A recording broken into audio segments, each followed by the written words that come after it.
students that were left-handed out of, let's see, there was 29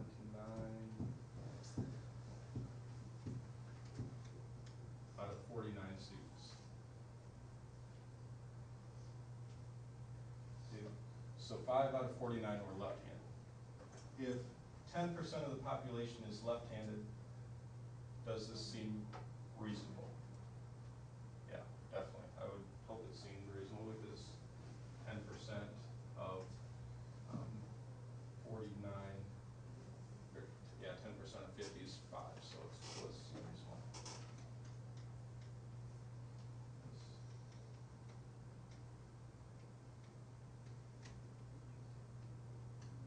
Seem reasonable.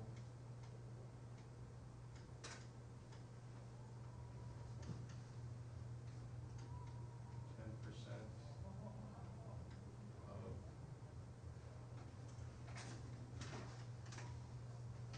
is 5. 49 is obviously close to 50. Let's look specifically at this class. Okay, we had, according to what we just learned, what should the mean be for this class? The mean number of left-handed people. What would we expect the number of left-handed people to be in this class? 1 out of 10. 1 out of 10. Okay, so we've got, we're going to count, we're going to assume everyone is here. So that means there are 13 students, so n trials. What's the probability of somebody being left-handed? If we look at the population data. 1 out of 10. So we have 13.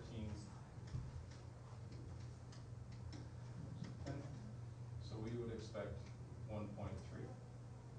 Okay, then our variance, well, our variance would be NP times 1 minus P, so we'd expect our variance should be 13 times a 10th times 1 minus a 10th. So our variance is basically 90% of 1.3. We might have 13 people. When everyone's here, yes.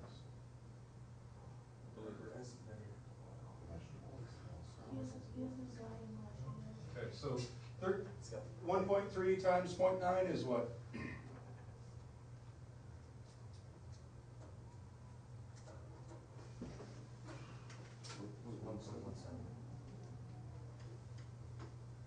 You think about 1.3, 10% of 1.3 would be 0.13, so take 0.13 off of 1.3. And then our standard deviation is just the square root of that. Square root of 1.17. I want you to actually find that. Let's see what. So, 1.08. Okay. Z-score. Ethan, do you remember what the Z-score was from stats? I have it in my notebook. You have it in your notebook. Okay. Look it up, but I have a feeling you're going to tell us. Z-score is a way of measuring how far away, how many standard deviations are you from the mean. So it's basically your data point minus the mean over the standard deviation. So not to get ahead of you, but that means we'd be less than 1. Let's see, your standard deviation.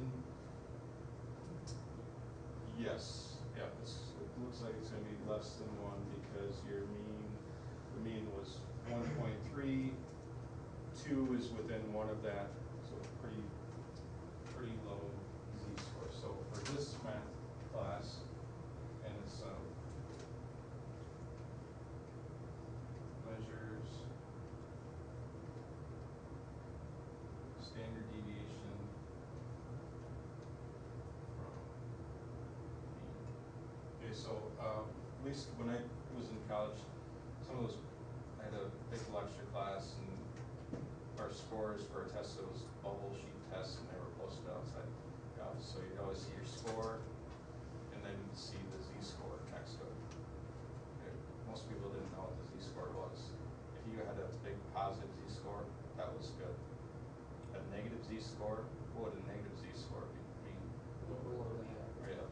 average. Okay, the bigger in magnitude the number, the further away you were from the mean. Z-score for the number of left-handed people in this, so in this math class, 2 minus 1.3 over, I'm going to use the square root of 1.17.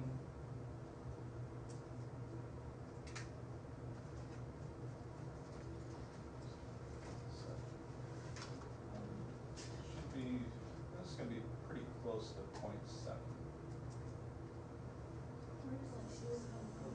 Where does the 2 come from? The data point, there were 2 people in this room that were left-handed. So,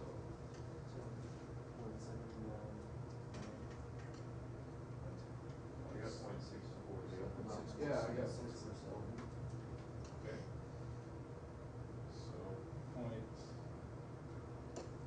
about 0.64. So that's just saying this class is slightly above the mean for what we'd expect with left-handed people, but not that far out of the ordinary. So it's within what we would expect. Okay.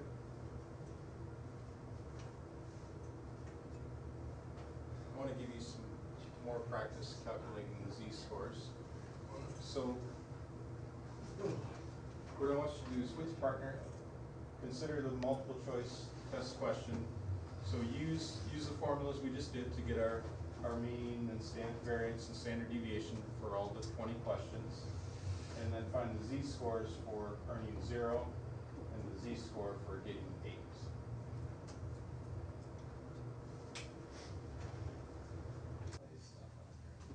So hopefully you ended up with the z-score of -2, let's see, 4, I want to subtract it. When did I show subtracting the variance? I'm sorry. Boy.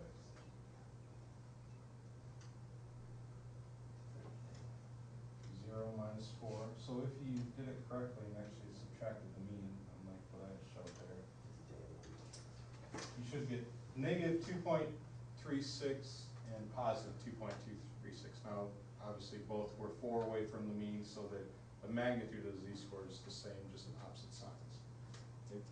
Related to this, if you had the absolute value of a z-score, and the reason I'm doing absolute values, positive or negative. If you had a negative z-score, you'd be well below the mean. Positive z-score, well above the mean. If it's greater than 1, it means the event was fairly unlikely. And was fairly unlikely. If you get a z-score greater than 2, okay, that's rare.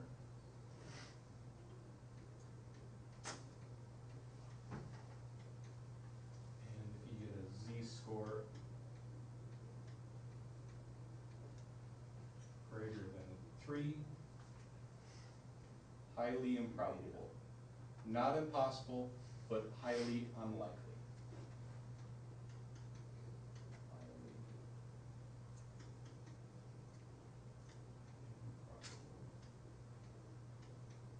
Okay, it's still possible, just not a very good chance.